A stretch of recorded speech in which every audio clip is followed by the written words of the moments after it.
Hello everyone and welcome to episode 55 of my Blackburn Rovers Football Manager 2017 save.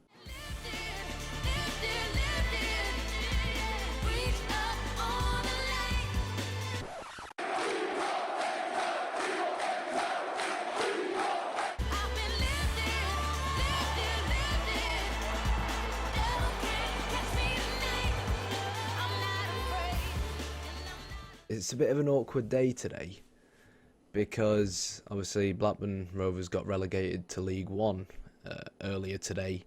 Obviously this video might not come out today, it might come out tomorrow or sometime during the week, so people will be more than aware of the fact that we got relegated to League One. I've been asked whether or not I'm going to do a rant video about it. The answer is no, because that's not what my channel's about. But it would be nice if, on the same day we get relegated to League One in real life, we can win the Europa League in our little save that we've got going on here, because like I say, it's not just my save, you guys watch it as well, so it's just as much your save as it is mine. So, as you can probably guess, the Premier League is now over and done with. We obviously lost 2-1 to Celtic in the last episode, but because we basically thrashed them 4-0 in the first leg, we'd already booked ourselves a place in the Europa League final, which we will of course be playing today. We'll be at the Estadio de Dragao, which I think is FC Porto's stadium. We beat Southampton 5-1, which was pretty good. Torreira got sent off in the 87th minute, but bar that, it was kind of like goals galore really. We pretty much saw the entire game out within the first half. We scored 4 in the first half. Dumic then made it 5 as soon as we came back out. Suk Hyun Jun scored in the 52nd minute, but Southampton weren't really capable of doing much more than that. Next game up, last game of the season as well, at home against Leicester, 2-0. Now there's only going to be 3 days between the Leicester game and the Milan game, so obviously I wanted to still kind of rest players. That's why we had players like Demirbay in the side trying to regain his match fitness, McLean at left back, Lenihan finally got a game for this season. I think he's started 1 or 2 other games in the Premier League, but obviously he's not been first choice. I will be looking to get rid in the summer. I wanted to get rid of him in the last summer, but he asked me to stay, so I said, alright, you can stay, because, his wages aren't really that high. He's only on 12.75k a week, which for a top 3, top 5, whatever you want to call his Premier League side, isn't really that much money. But Darragh Lenihan is a player that I like in real life. No idea if he'll stick with us going down to League One in real life, but I'd like to sell him on in the game simply because I think it would be good for him to go somewhere where he'll just basically get to play a little bit more football. But yeah, so it wasn't our strongest side really. Some key players missing, of course, like Andre Gray and Mbaye Yang. But I was wary of, for example, players like Piaka getting injured, and that's exactly what happened. Piaka ended up coming off pretty early, roughly at half time, and it looked like it was an okay injury. And to be fair, his injury's not that bad. He is injured. I believe, if I remember correctly, it could be his knee. No, it's a back strain. So he was only meant to be out for 3 to 4 weeks, but instead I've actually opted to give him an injection and see what we can get out of him in this Europa League final. Not everyone's cup of tea, I know, but he is our top scorer this season, 20 goals. And if he manages to get a hat-trick, for example, against Milan, which is highly unlikely, but if he does manage to score more than 2 goals, he'll actually beat Yaya Sanogo's record from our first season in the Championship, which was the most goals scored in one season under my reign, basically, as Blackburn Rovers manager. So, Piaka's going to be starting out on the left, Gray in the middle, Nyang on the right-hand side, Kerem Demirbay alongside Elenya, with Tiote protecting the back 4. Augustinson is, of course, still not fully back from injury. He still needs a few weeks, so he's going to miss out on the Europa League final. Fabio on the left, Varela on the right, and Danny Bath starts alongside Thomas Callas. I will be keeping an eye, of course, on Piaka. Some other things that we probably need to note. Lucas Moura has asked to leave the club, which is kind of a dodgy one, really, considering, how high his wages are and the fact that he's only played for us 7 times. I mean, he's kind of come in. We've dished out 145k a week for him, and he decides he wants to leave the club at the end of the season. He says that apparently I've not really kept a promise to him, and the promise was to improve our backroom staff, but to be honest, it's rubbish. Goalkeepers, we have the best goalkeeping coaches in the Premier League. Defending, we have the best defensive coaches in the Premier League. Attacking that. So, bar really man management, where we've got the second best in the Premier League, and fitness, where we've got the third best in the Premier League, apparently our backroom staff isn't good enough for him. So, I mean, I don't know whether or not winning the Europa League, if we do win the Europa League, will change his mind. I brought him in because I think he's going to be a good player. But the truth is, now that we've actually qualified for the Champions League, we're not going to have that same problem, hopefully, that we did last season, where players wouldn't basically have contract talks with us. So if Lucas Moura wants to piss off for 40 million and let me use that 145k per week elsewhere, I'm actually more than happy to, because I think I can maybe even bring in better players than him. He has kind of frustrated me, and I was looking forward to him playing in the Europa League final, but I'm sorry, but I just can't find it in me to really start him in such an important game like this when his head's elsewhere. Premier League wise, Spurs actually messed it up. So we obviously beat Spurs 4-0, which played quite an important part, but they then lost another game, as we kind of anticipated they would potentially do. They got knocked out against Barcelona in the Champions League. They then beat Watford 4-0, but then on the final day of the season lost 2-1 to Man City. So that just about helped us leapfrog them by 2 points and snatch third place ourselves, which really was not too bad, considering we weren't that bothered whether or not we finished third and fourth. So it was kind of a nice extra. But the truth is, all I kind of care about at the moment is AC Milan. They are Serie A champions. We obviously spoke about it in the last episode, where we looked at their schedule and said if Inter Milan could do us a favour and win the Milan derby, it would kind of force AC Milan into having to win on the final day of the season against Palermo. They wouldn't be able to rest players because they needed a win to win the league, and then that would basically mean that their better players would be tired coming into the Europa League final. Unfortunately, Inter Milan and Roberto Mancini couldn't do us a favour. Significantly underperformed this season in 8th place in Serie A, so not really surprised to see that AC Milan won that game. They then lost against Palermo, where they did play a second string sidebar, maybe players like Kazuki Honda and Florin Andone. So it does mean that AC Milan are going to be coming into this final fresh and ready to rumble. But you know what, guys? So are we. You look at some of our conditioning. Obviously, Kerem Demirbay recently come back from injury. He's a bit, dodgy in terms of only 90% match fit. But to be honest, that's more than enough. So without further ado, let's jump straight in to the Europa League final. It's us against AC Milan. What will the outcome be? Probably an AC Milan win, but we've got to at least try. So, let's go.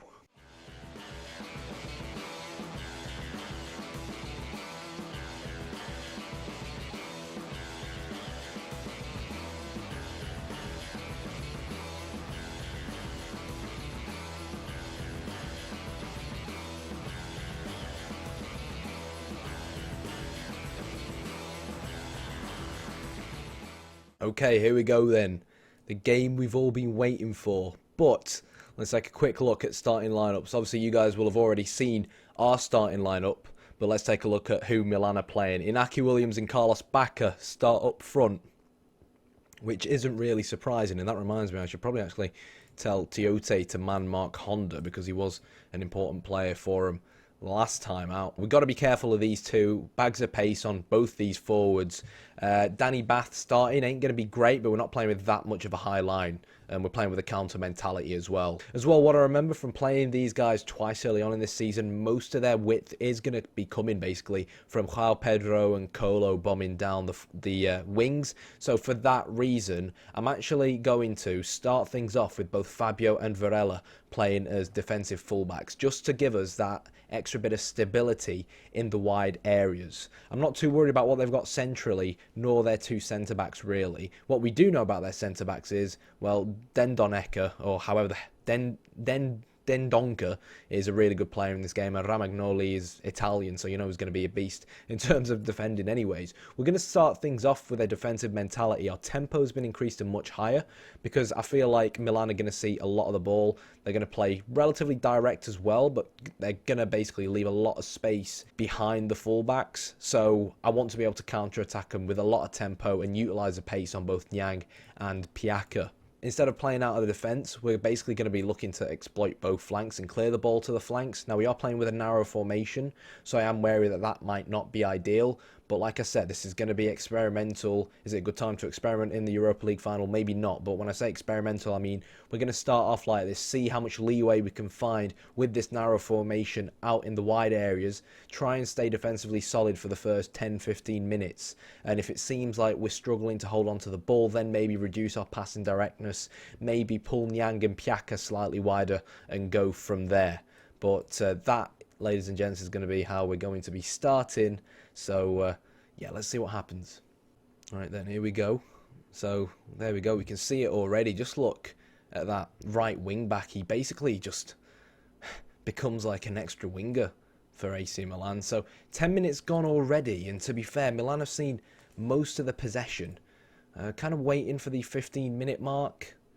And then we might look to make some changes. Not really happy. Oh, for God's sake, Andre Gray's injured as well. Niang's injured. This is a phenomenal start to our Europa League final. I don't know what to say about that, really. Unfortunately, none of them really need to come off at the moment, so I'm going to keep them on, but it doesn't look like this is going to last much longer. In terms of the stats, we've had more shots on target than Milan have, and because we're using key highlights, I can't really make much of what's going on right now, but it does seem somewhat solid, so we'll stick with it. Good news is, it does seem like our three strikers are slowly but surely starting to get there. Stats-wise, we've had 5 shots on target to Milan's only 1, and this is a counter-attacking opportunity for us now. Unfortunately for us, or maybe fortunately, Niang couldn't take it past Ramagnoli. Can we win that ball back, though? That's the question. I'm not really sure as well what our wide players are doing in terms of man marking. I've just actually remembered that. Which isn't great. Hopefully we can win this ball back. I'm going to be good if we concede now. Good stuff from Tiote to Kerem Demirbay, who finds Piaka. We are playing with a slightly more mixed passing directness, of course, guys. What can Piaka do? He's going to shoot, but yeah, not ideal. That should have really tried to work it into the box. But we are seeing that we are getting opportunities, and keeping these guys ever so slightly further back has definitely helped us retain possession a little bit more in terms of trying to stop Milan's attacks. But this is going to, constantly be a back and forth game between both myself and the other manager. Looks like we are approaching the 40th minute mark. And, yeah, well, when your 3 strikers are basically all on orange injuries, one of them's eventually going to get hurt. And now the question at hand is it Moura who comes on? Or is it Marco Rog who comes on? And as much as I want to put Moura on, Marco Rog has been in very good form recently, plus he wants to play for the club, so as far as I'm concerned, he can come on.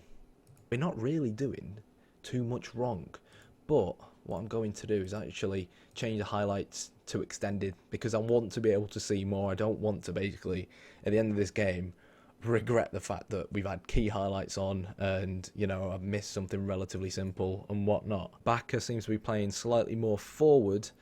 How Pedro is on a yellow card, so we're actually going to try and tackle him harder. If, for whatever reason, we can actually get him sent off, that would be great, because we do know that Milan have been going in pretty hard, particularly in on our players in and around the front 5, really. Not a big fan of the fact that Alenya's on a yellow card, nor the fact that Kerem Demirbay isn't really performing too well, but I don't really think much really merits taking him off at the moment. I think if we enter the 60th minute and we've not really seen much, that could be really a good opportunity to move Rog into midfield and then bring on Lucas Moura for a last roll of the dice. Now, one thing I do want to do is I noticed how offensive João Pedro was getting, and I remember from the group stages he was getting really offensive down this right hand side. So since he's really, in my opinion, going to be the slightly more adventurous of Milan's fullbacks, Varela's now going to be changed to a support. Let's see whether or not he can start getting involved a little bit more in terms of going forward and help the guys up front. But other than that, don't want to change too much really, because we've not played poorly.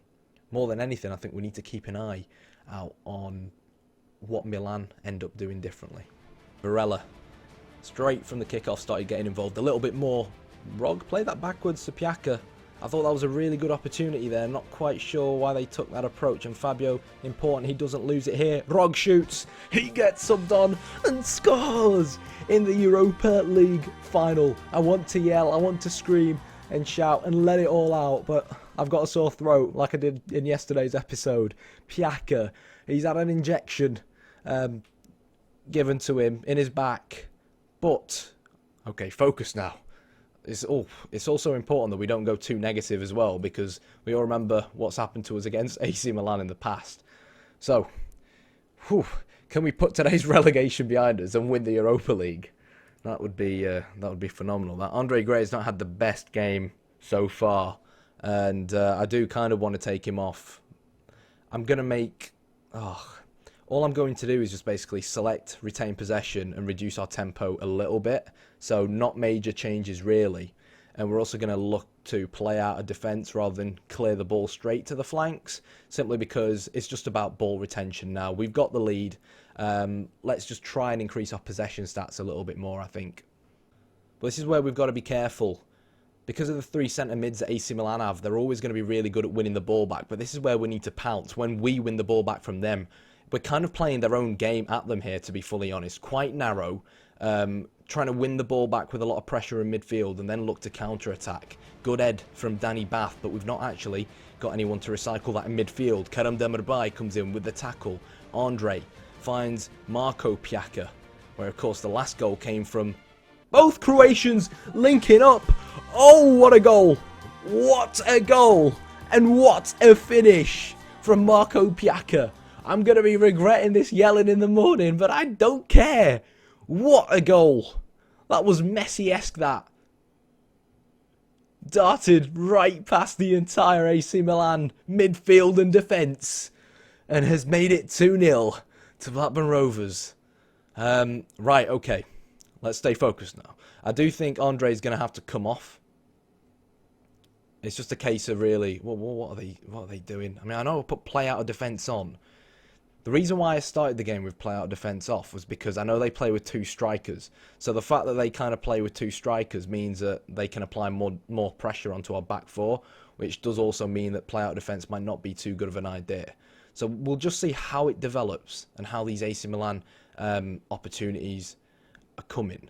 Colo now is going to get to whip the ball in. Inaki Williams with the header, and we do just about manage to clear it. But you can immediately tell straight away that Milan have started pouring more men forwards. I don't think we need to get too adventurous with our changes, but we'll definitely keep an eye on it. 59th minute now.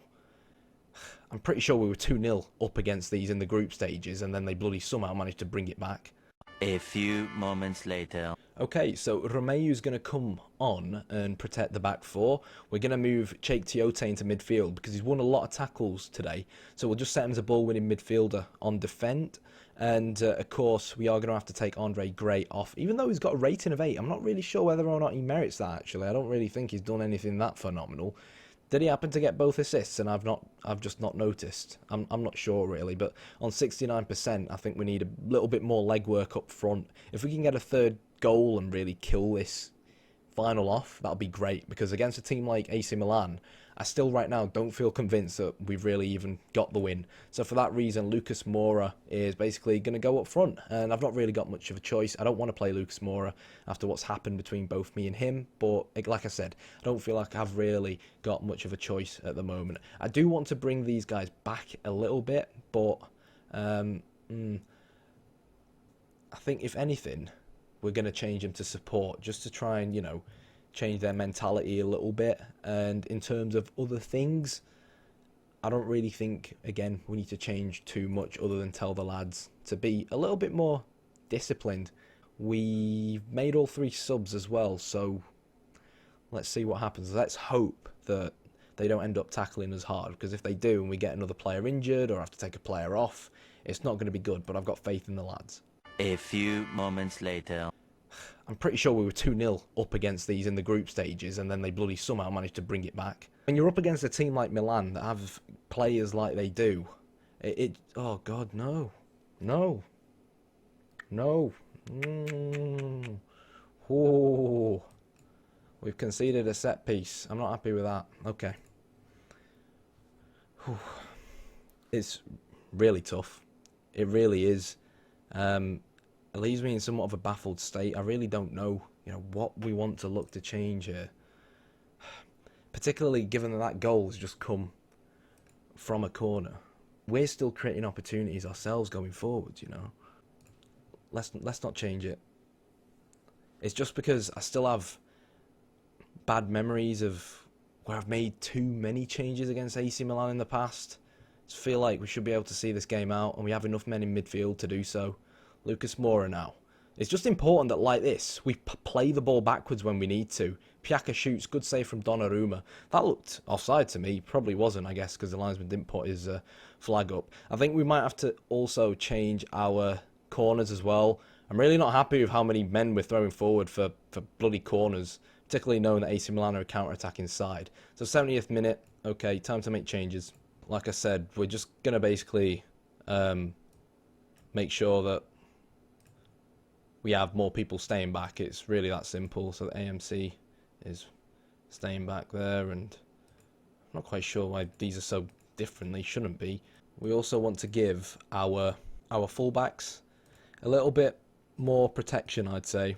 Leaving Lucas Moura there as a shadow striker should mean that he will also apply pressure from the front. So yeah, there we go. Just apply the required changes. As well, we're going to take passing to space off, simply because try and encourage that the players basically pass the ball to each other's feet rather than take risky passes going forwards. Because, like I said, when we actually get the ball in the final third, it's fine if we play it backwards, it's fine. We just want to try and hold on to the ball here. Sure, we've got like 20 minutes to go, but we've got enough creativity in the side by still trying to hold on to the ball to still basically exploit whatever AC Milan throw at us, because there's, without a shadow of a doubt, they are going to start leaving space, behind their back four now that they are going to start throwing men forwards. And that's why I want to keep things at a higher tempo, because I still feel like we can get one more goal, particularly with this counter mentality, to kill the game off. I'm pretty sure we were 2-0 up against these in the group stages, and then they bloody somehow managed to bring it back. A few moments later. Okay, 10 minutes to go, and Milan are going to start basically going mad and throwing men forwards. How Pedro is going to whip it in. I don't know. It's like the game we played against them in the group stages. We went 2-0 up and then they did this to us. It's just like, I don't know. I don't know how to counteract it. I feel like AC Milan's wing-backs are just unstoppable. I don't know. Like, come out to him, close him down, do something. But he's just going to... They just keep playing these diagonal balls. It's the same things when we played him in the group stages. I don't know how to put him to bed.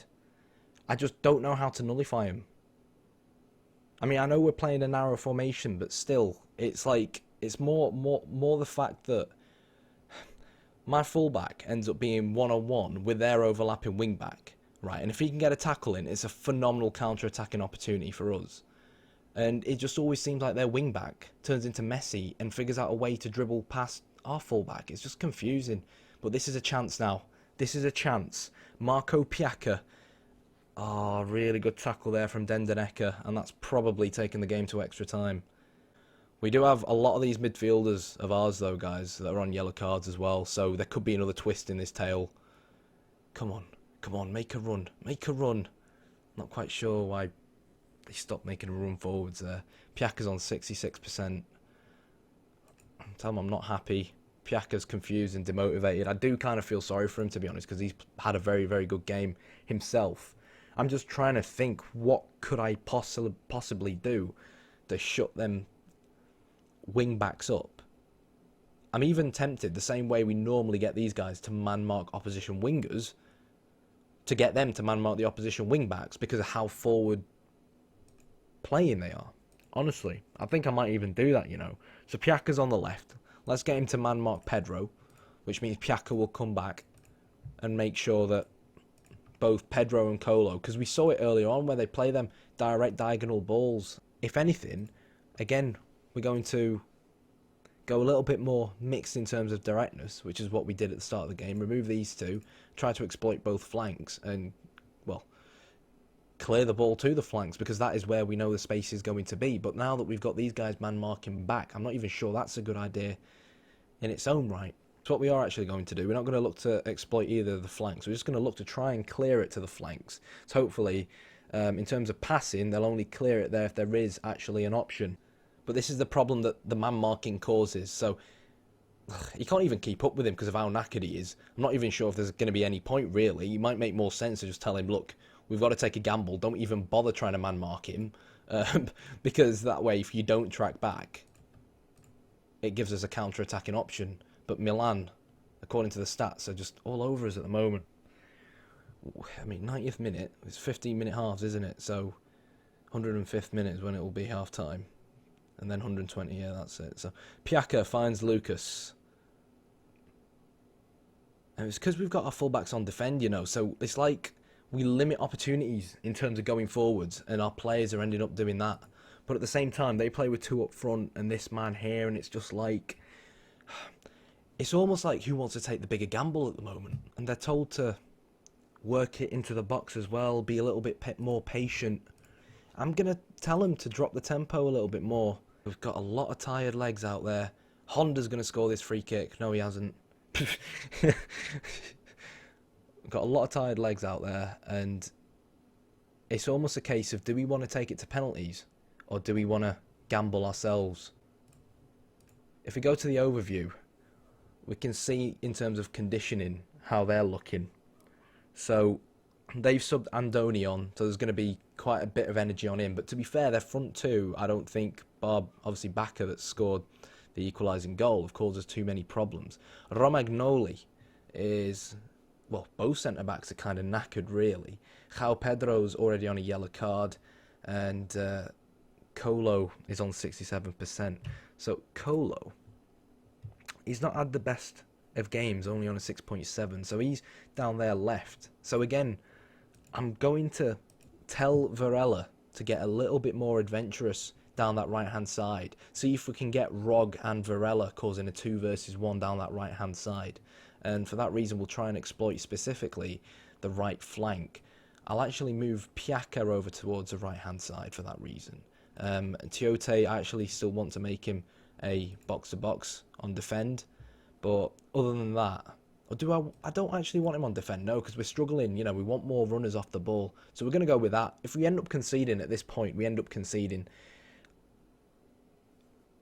I mean, our better penalty takers are not even on the pitch right now, to be honest, with Andre, who's our main penalty taker for a very long period of time. So we can't make any subs. Let's just go from here and see what happens. Rog is not going to win that header, but our centre mids recycle it, fortunately. And now Varela needs to start getting forward to help Piaka. We need more urgency going forward. We have, of course, lowered our tempo, but this is the chance. And Rog's put it wide. How's he missed that? How has he missed that? We're going to penalties. The match goes to penalties, and I can't even believe that the match is going to penalties, given that we were 2-0 up. But I kept saying it, guys. You know, you can rewind the video and see me saying, this game isn't over. They've done it to us once, they'll do it again. And I'm not willing to concede that any of the more defensive changes I made are really at fault for the goals. Not at all. But, yeah, so in terms of choosing penalty takers, I don't really like choosing penalty takers, but I'm going to. We'll keep... Oops. Oh, Alenya shoots, Alenya scores, but we've got the wrong scoreboard. Ah!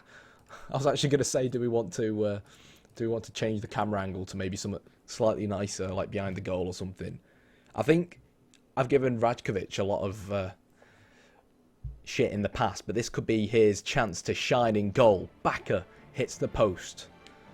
And we're now one step closer to lifting the Europa League. Piaka shoots, and it's going to be a goal. 2-0. Who's the next penalty taker for Milan then? It's going to be Honda. I actually drive a Honda Civic. I'm not sure why that's relevant, the fact that I drive a Honda Civic and he's called Honda. But yeah, I was going to say, come on, please, don't score. Lucas is going to miss this because he wants to leave. I just know he is. Yeah. Donnarumma saves it. I just knew it was going to happen.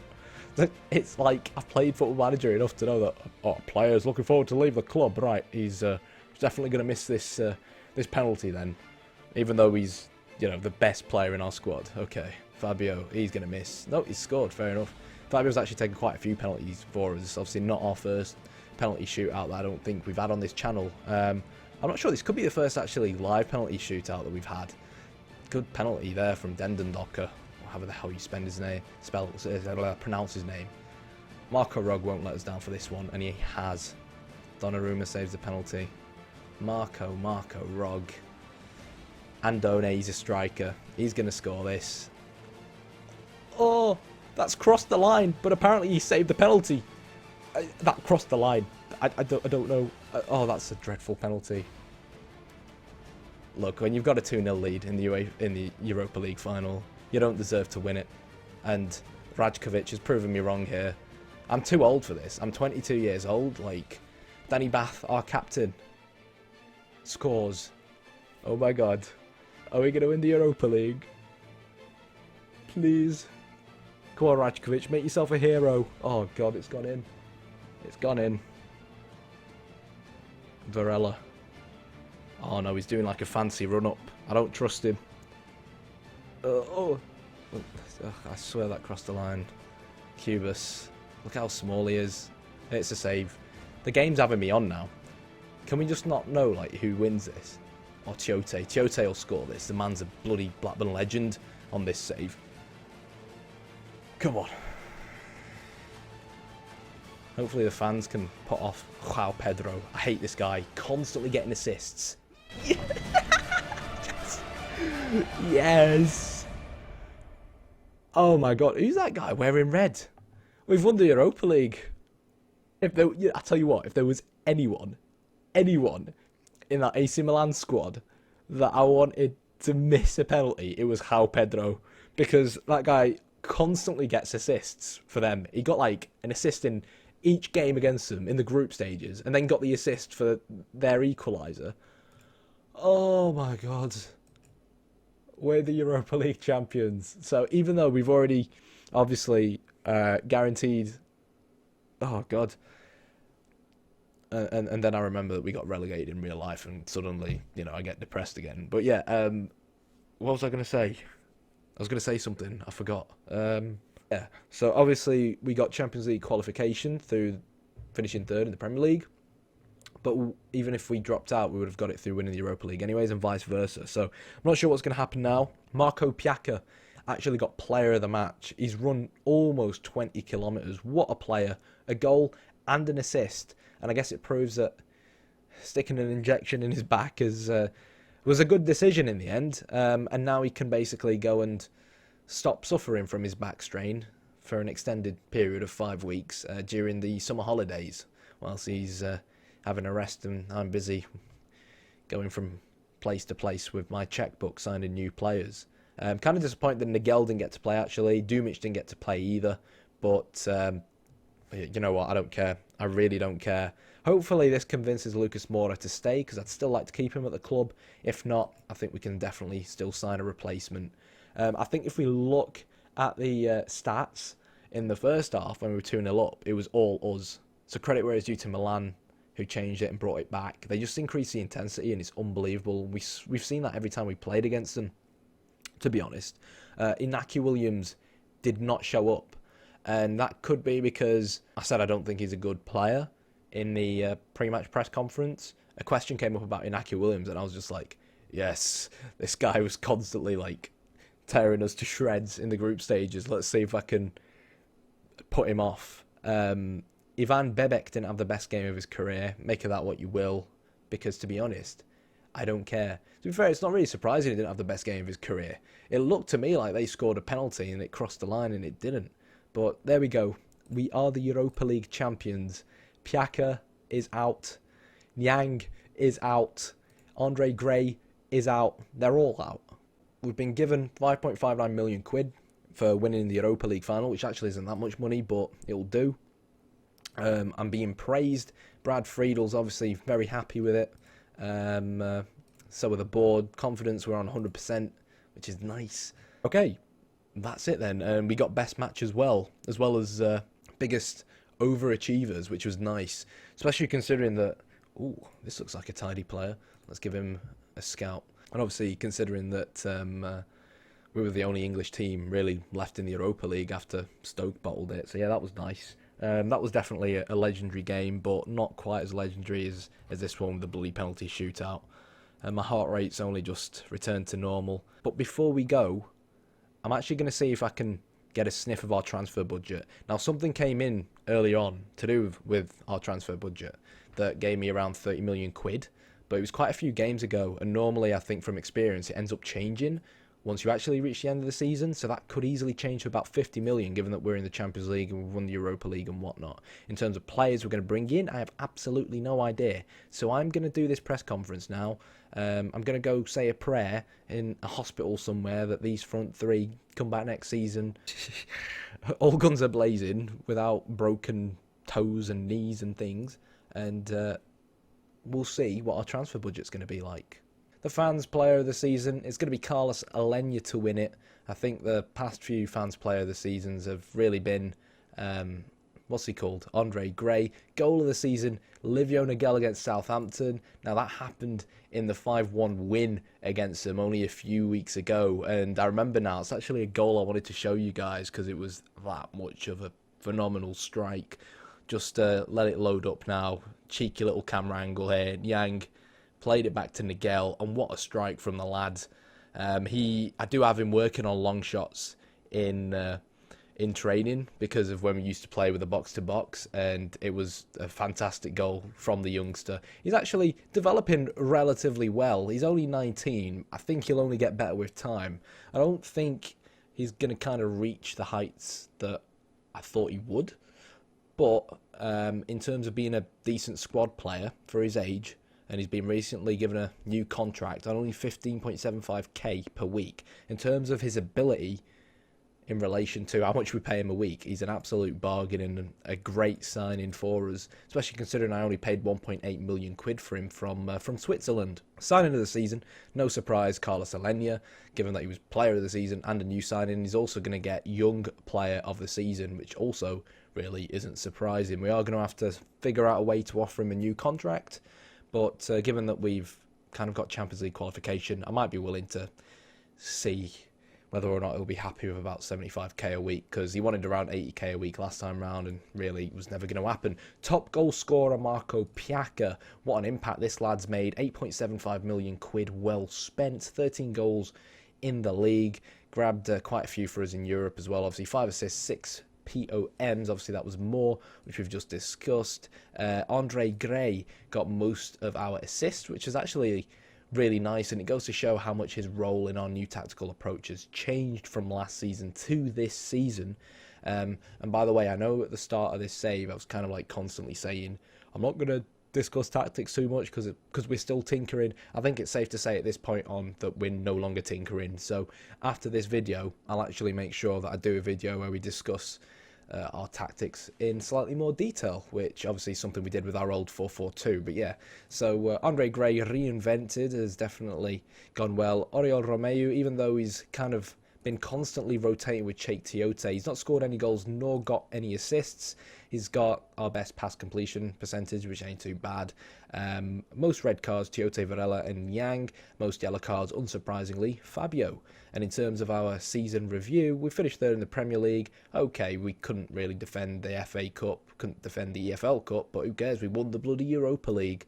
And yeah, moment to forget was the 4-0 loss against Man United. Definitely a moment to forget. It doesn't seem like on the 3rd of June anything's actually come through with regards to transfer budget. So I assume that this is just going to be our transfer budget, which is kind of disappointing. Hopefully this changes, but I need to kind of like cut this episode off somewhere. So that's not as much money as I was kind of hoping for, but we'll see, because I still will, of course, be wheeling and dealing come the summer. So some interesting things that have happened since, well, 2 seconds ago for you guys, is that the board have actually decided to upgrade our training facilities, which is nice. It'll take around 7 months to complete. They then spoke to me about improving our youth level. That's going to happen as well, so all good stuff for the club. It was leaked that Kerem Demirbay actually has a release clause in his contract, so we ended up signing a new one. And in terms of what his new contract looks like, he's on quite a bit of money, but to be fair, as far as I'm concerned, you can argue he deserves it. Alenya also is a player I promised a new contract, and given that he played quite an important part for us last season and we saw all the awards that he individually got, I eventually gave in, constantly kept talking to him and negotiating. We, in the end, just about managed to agree on 85k a week, so 45.5k a week. He wanted a key player squad status, which at the moment for me he is, to be fair, a key player. So not too bothered by that because we are going to be a Champions League team. So, commercial summary. Andre Gray sold the most shirts, followed by Alenya, then Piaka, then Lucas Moura, then Rog. That's funny because, he might not be here come the start of next season. We'll have to wait and see. We've got a few new sponsors, which increases our deals to 20.5 million quid a year, which is nice. Obviously, it's 2020, which means the Euros are going to be happening. See that Kosovo have actually made it into the European Championships, which is pretty cool. In terms of England, they've got Poland, Russia and Wales in their group. Wales and Russia in the same group again. We both know how that ended last time. But yeah, I'd assume that they'd do okay. If not, Gareth Southgate will get sacked and then I'll take over. It's fine. I also got Manager of the Month somewhere, and Varela apparently wants to leave to join Watford, which I still find something quite surprising because, he's playing a lot of football at the club, particularly recently, given that Augustinson was out. I still rate him. I'm still more than happy to keep him in the squad. I think he's a good player. His crossing could be better, but in terms of marking and tackling and his throws as well and his work rate, I like him. He wants an improved contract, so I might wait and see whether or not Watford do genuinely come in for him, because we've had kind of this happen to us with Varela before, where he came in saying he wants to leave to Olympique Lyon, yet Olympique Lyon never put in a bid for him. So we'll have to wait and see. Of course, it's kind of difficult for me to gauge things because I'm still not entirely sure how much money we'll get in the summer and what positions specifically we, of course, want to strengthen. It's going to be difficult to try and stay in the Champions League come next season, but hey, we'll see what we can do. But I think we are finally going to have to cut it off for this episode. I'm going to dive into the transfer window slowly but surely and see what I can find. And for that reason, I want you guys to tell me in the comments below what positions you guys think we should look to strengthen, because I know I'm always on about our defence, but if you actually look at which teams conceded the most goals, we conceded only one more goal than Man City did. So that says a lot, really. Meanwhile, we score a lot of goals, I feel, but when you compare it to the amount of goals that a team like Liverpool or Spurs or Arsenal or United score, we only scored 66 goals last season. So I'm not sure.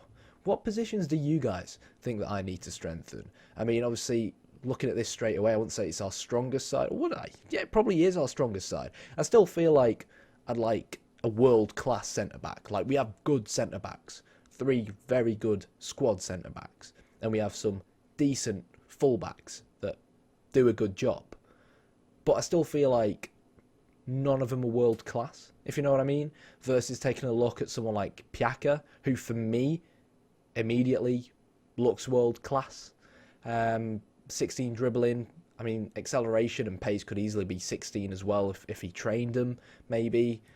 Great player. Andre, looking at him, he's not world class, but he performs really well for us.